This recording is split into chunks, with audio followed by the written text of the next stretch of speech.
My name is Chris, and today I've got a 2-for-1. We are going to learn how to play the open E major as well as the open E minor chord.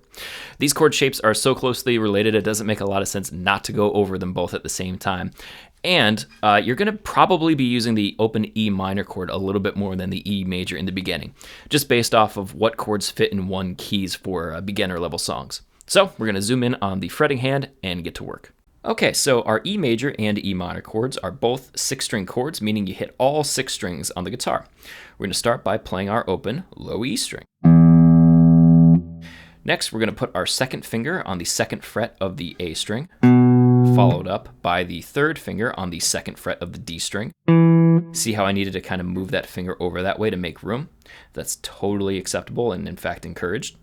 Last finger we're putting down is our 1st finger on the 1st fret of the G string. That leaves our B and high E strings open. This should be the sound of the chord all together. Now, if you've learned a couple other chords before this one, the E major chord shouldn't be too terribly difficult.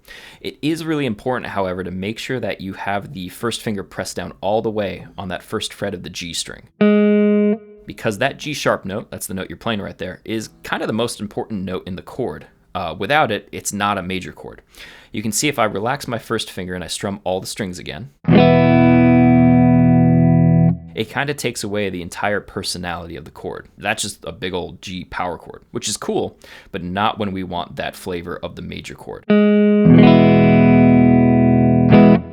Now, I'm going to show you the E minor chord while we're here as well, because all you have to do is lift up that 1st finger, make sure that the G string isn't being touched by the 3rd finger right here, that it's open, and strum again.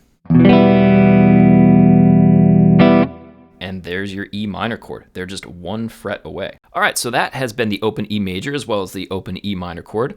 I want to leave you with one thing before we're done here today. You can fret the open E minor chord with your 1st and 2nd fingers rather than using fingers 2 and 3.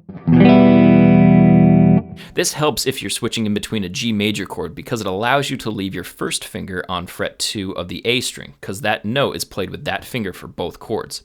This is sometimes called a pivot finger or an anchor finger. The idea is why lift up a finger if you don't have to, and it also sounds nice to keep that note ringing out while you're playing both chords. It kind of glues things together. So try that out if you're playing a progression that has E minor right next to G major. See how it goes. See ya.